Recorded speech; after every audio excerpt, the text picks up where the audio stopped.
अर्थात समस्त साधनाओं का एकमात्र फल भक्ति है। जब सारी आकांक्षाएं गिर जाती, सारा सोच विचार शांत हो जाता है। ब्रह्मभूता प्रसन्नात्मा न सोचती न कांक्षती। ध्यान रखना, वासना है इसलिए विचार है। मेरे पास अनेक बार लोग आते हैं, वे कहते हैं विचार कैसे बंद करें। विचार बंद नहीं होगा जब तक वासना है। वासना है तो विचार उठता ही रहेगा। ऐसे ही जब तक वायु का प्रचंड वेग है, झील पर लहरें उठती रहेंगी। लहरों को कैसे बंद करोगे? वायु का वेग रुके तो लहरें अपने आप शांत हो जाएंगी, बंद करनी भी नहीं पड़ेंगी। विचार तो तरंगे हैं, वासना के वेग में उठी। तुमने देखा, चुपचाप बैठे हो, शांत बैठे हो, एक सुंदर स्त्री निकल गई और वासना उठी और तत्क्षण विचारों से घिर गए तुम। इधर आई वासना, उधर विचारों का प्रवाह आया, हजार हजार तरंगे आ गई। वासना का जरा सा कंकड़ गिर जाए तुम्हारी चेतना की झील में कि तरंग और तरंग और तरंग उठाती। चुपचाप बैठे थे, एक कार गुजर गई, मन में वासना उठी कि पाऊं। बस विचार का तांता शुरू हुआ, कतार बंधी। तुम अपने भीतर निरीक्षण करोगे तो इस सत्य को पकड़ पाओगे कि अगर विचार से मुक्त होना हो तो वासना से मुक्त होना पड़े। विचार वासना के पीछे आता है, अनुसंगी है, छाया है। कृष्ण कहते जब कोई न सोचता है न वासना करता है तब प्रसन्नात्मा हो जाता है। सोचने वाला वासना और विचार में ग्रस्त हमेशा अवसन्न रहेगा, उदास, हारा थका, विषादग्रस्त, चिंतामग्न, संताप से भरा। क्यों? क्योंकि जितनी तुम्हारी वासना होगी उतनी ही तुम्हें अपनी दीनता अनुभव होगी। वासना तुम्हें बताएगी क्या क्या तुम्हारे पास नहीं, किस किस बात का अभाव है। जितनी ज्यादा वासनाएं होंगी उतना अभाव मालूम होगा। तुम उतने ही दरिद्र होते हो जितनी तुम्हारी वासनाएं होती, क्योंकि हर वासना खबर देती है कि ये मेरे पास नहीं। जिस दिन तक तुमने नहीं सोचा था कि एक बड़ा महल बनाऊं, उस दिन तक तुम महल में ही थे। तुम जहां भी थे महल था, झोपड़ा ही महल था।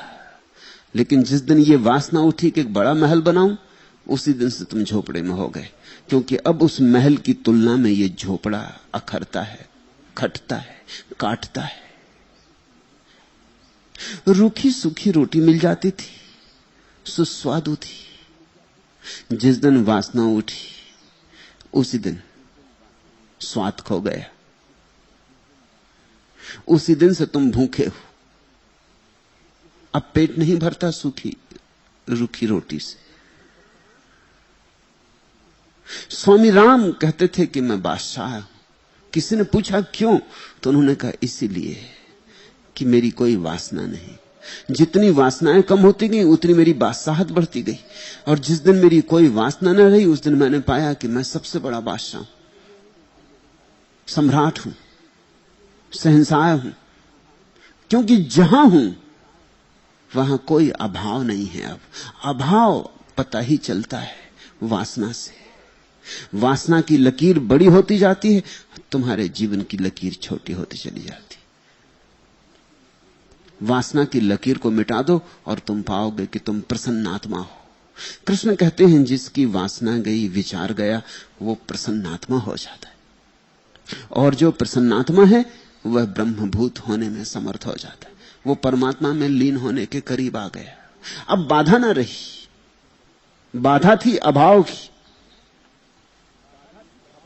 बाधा थी दीनता दरिद्रता की, मैं निरंतर तुमसे कहा हूं, भिखारी की तरह से उसके द्वार पर मत जाना। जो भिखारी की तरह उसके द्वार पर गया है वो खाली हाथ लौटा है।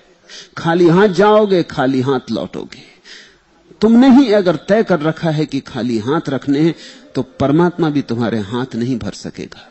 सम्राट की तरह जाना उसके द्वार पर, लेने और मांगने मत जाना, अपने को देने जाना। जिस दिन तुम्हारी प्रार्थना मांग नहीं होती, दान होती, उसी दिन पूरी हो जाती।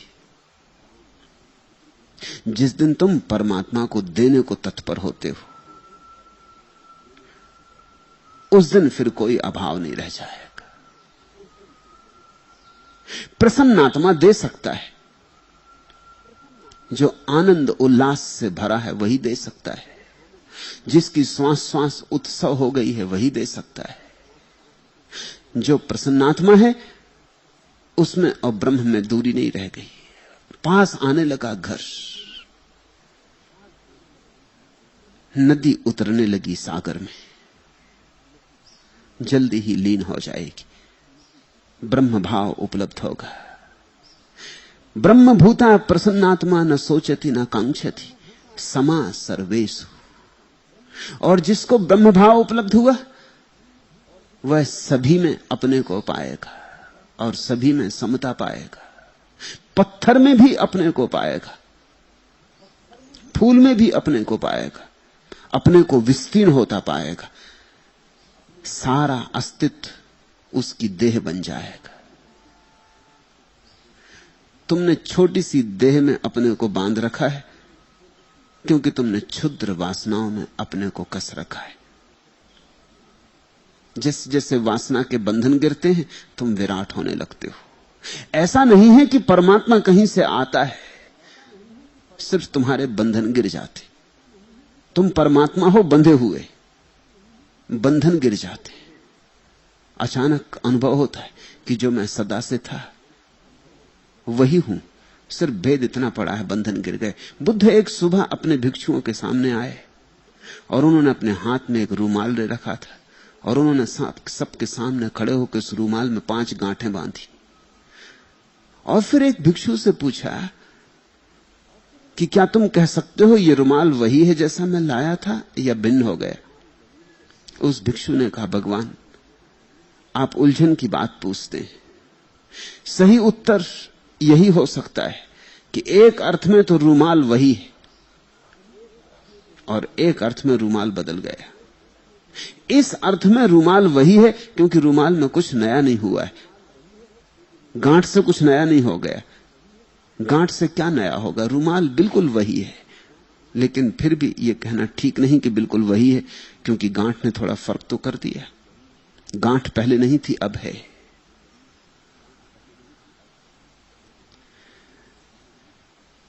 तुम गांठ लगे रूमाल हो, तुम गांठ लगे भगवान हो। गांठ खुल जाए, भगवान कहीं और से आता नहीं। ग्रंथि खुल जाए, ग्रंथियां विचार की हैं, वासना की हैं। उनके कारण अभाव, विषाद, संताप, उनके कारण नरक। जितना बड़ा तुम्हारा विषाद है उतनी परमात्मा से दूरी है। दुख में कोई परमात्मा से नहीं जुड़ पाता और आदमी ऐसा मूड है कि दुख में याद करता है, सुख में भूल जाता है।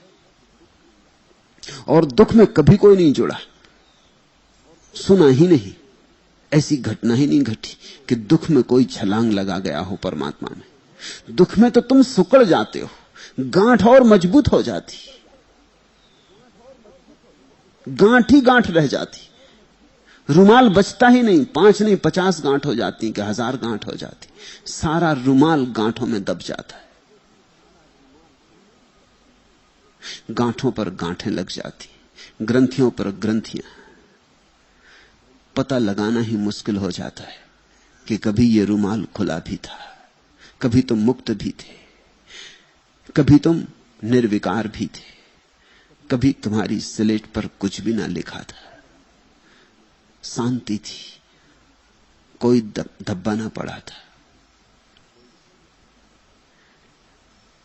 दुख में आदमी भगवान को याद करता है, और दुख सर्वाधिक दूरी है मनुष्य और भगवान के बीच। प्रसन्न आत्मा पहुंचता है। इसलिए मैं तुमसे कहता हूं, नाचो गाओ, रोते हुए मत जाओ, हंसते हुए जाओ। हंसते हुए ही कोई पहुंचता है। नाचते हुए जाओ। पहाड़ मत ढो चिंताओं के अपने सिर पर। अक्सर ऐसा हो जाता है कि ये पहाड़ ढोने वाले लोग ही तुम्हें संत महात्मा मालूम होते। ये बहुत दूर है, इन्हें कुछ भी पता नहीं है। कहीं कोई मस्त होकर नाचता हो, चाहे परमात्मा की उसे याद भी ना हो, तो भी परमात्मा के करीब मस्ती में सार है। कहीं कोई रस निमग्न है, कहीं कोई डूबा है, सब भांति भूलकर। वहीं समझना कि परमात्मा का द्वार करीब है, चूकना मत, वहां सत्संग करना।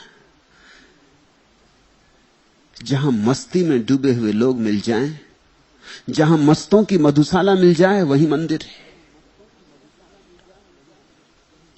उस क्षण याद किया तो काम आ जाता है, क्योंकि उस वक्त हम बहुत करीब होते।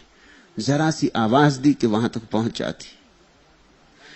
आनंद के पंखों पर चढ़कर ही प्रार्थनाएं परमात्मा तक पहुंचती। दुख तो पंखहीन है, पंख कटे जटायु सा, उस पर चढ़ के कोई यात्रा नहीं होती।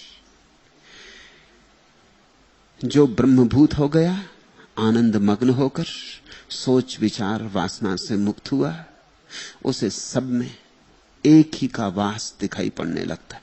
समा सर्वेषु भूतेषु मद भक्तिम लभते पराम। और इस अवस्था का नाम